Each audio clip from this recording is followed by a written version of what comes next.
కాకపోతే అల్టిమేట్ అన్న ఇంటర్వెల్ ముందు ఉంటుంది టీఎం అనౌన్స్మెంట్ చేస్తారు రామ్ చరణ్ అదవుతే అసలు సినిమాకే హైలైట్ అన్న. నేను అక్కడే క్లైమాక్స్ అనుకున్నాను, దానికి మించిన క్లైమాక్స్ ఉందన్న. ఓవరాల్గా అయితే సినిమా చాలా బాగుందన్న. ఎస్పెషల్లీ సాంగ్స్ అన్న అసలుకి కొత్తగా చూసినట్టుందన్న. సాంగ్స్కే ఒక కొత్త రూపం తీసుకొచ్చాడనమాట శంకర్. అప్పట్లో జీన్స్ ప్రేమికుడు ఎలా తీసాడో దాన్ని మించినట్టు దోపు సాంగ్ కానీ జరగండి సాంగ్స్ కానీ వేరే ఓల్డ్కి వెళ్ళిపోతామన్న. ఇంకా 3D గ్లాస్ చేసుకొని చూస్తే మాత్రం మెస్మరైజ్ అయిపోతామన్న. One and only Ram Charan అన్న. రామ్ చరణ్కి ఈక్వల్గా అసలుకి మనకి ఎస్జే సూర్య అసలుకి అతను డైలాగులు చెప్తా ఉంటే అసలుకి మెంటల్ వస్తూ ఉంది బ్రో. అసలుకి ఆయన యాక్షన్ కన్నా ఆయన వాయిస్కే ఇచ్చేయచ్చు బ్రో, అంత బాగుందన్నమాట. ఎస్జే సూర్య కానీ రామ్ చరణ్ గారు కాంబినేషన్ సీన్స్ అయితే అల్టిమేట్లీ గూస్ బంప్స్ అన్న. సీజ్ ద లారీ దీంట్లో వచ్చేసి సీజ్ ద ఇది షిప్ అంటాడు, ప్లస్ ఇంకోటి సీజ్ ద కంటైనర్ అంటాడు అన్నమాట. ఆ డైలాగ్ పవన్ కళ్యాణ్ గారు గుర్తొచ్చారనమాట. కొన్ని సీన్స్ పవన్ కళ్యాణ్ గారిని కానీ ప్రిఫరెన్స్ తీసుకొని తీశారన్న. సినిమా అయితే చాలా చాలా బాగుందన్న. ఫుల్ ఏపీ పాలిటిక్స్ ఉందన్న. ఒక ఎలక్షన్ కమిషనర్గా ఒక ఐఏఎస్ ఐపీఎస్ ఏం చేయొచ్చు, సీఎంకి లేని పవర్లు కానీ ఐఏఎస్ ఐపీఎస్లకు ఉంటాయి. అదైతే క్లియర్ కట్గా చూపించాడన్న. శంకర్ తన మార్కును నిరూపించుకున్నాడన్న. ఒకే ఒక్కడి తర్వాత ఇటువంటి సినిమా వచ్చిందంటే చాలా గ్రేట్ అన్న. ఏదన్నా అది లేదన్న. అంటే అక్కడక్కడ కొద్దిగా కట్ చేశారనమాట. అంటే సోషల్ మెసేజ్ ఓరియంటెడ్గా వెళ్తున్నప్పుడు కొన్ని కట్ చేసేసారనమాట. సినిమా అయితే చాలా బాగుంది బ్రో. ఐటమ్ సాంగ్స్ ఎలివేషన్లు ఏం ఎక్స్పెక్టేషన్ పెట్టుకోవద్దు. సోషల్ కంటెంట్ మనకి ఒకే ఒక్కడు ఎలా ఉంటుందో, ఎలా గూస్ బంప్స్ వస్తుందో అలా వస్తుంది అన్న ఈ సినిమా.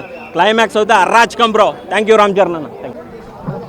ఎట్లా ఉంది సినిమా అన్న? సినిమా నిజంగా చెప్తున్నాను నా, ఈ సినిమాని లో ఎక్స్పెక్టేషన్స్ వెళ్ళాను.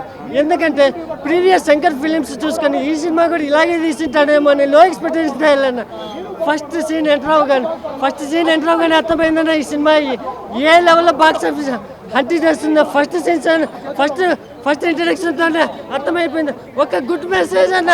మన శంకర్ సినిమాల్లో మనం ఎక్కువగా ఆశించేది ఏంటన్నా, పొలిటికల్ మెసేజ్. ఇప్పటివరకు ఏ ఇండియన్ పాలిటిక్స్లో ఏ ఇండియన్ సినిమాలో ఇలాంటి మెసేజ్ ఇవ్వలేదన్న. అంటే డబ్బు లేని రాజకీయం చూపించాడన్న. అంటే ఒక ప్యూర్ క్యారెక్టర్, ఒరిజినల్ క్యారెక్టర్, నిజాయితీ పరుడు ఉన్న సామాజిక పరుడు ఎలక్షన్లోకి వెళితే ఏ విధంగా పొలిటికల్ చీడపురుగు అనేది ఆ నిజాయితీని ఎలా చంపేస్తుంది, అతను కూడా రాజకీయ నాయకుడిగా ఒక క్యారెక్టర్ పోగొట్టుకొని రాజకీయంలో ఎలా కలిసిపోతాడనేది కళ్ళ కట్టి నుంచి చూపించాడన్న. రాజకీయంలో ఉండాలంటే నిజాయితీ ఎలా ఉండాలి అనేది చూపించాడన్న.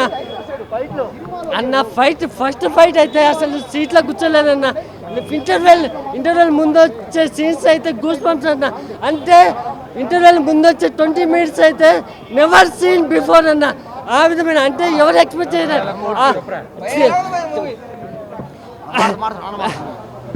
సాంగ్స్ అయితే అన్న, సాంగ్స్ అయితే ఆ విజువల్స్ కానీ ఆ లావిష్ జరగని సాంగ్స్ అయితే సూపర్ గా ఉందన్న.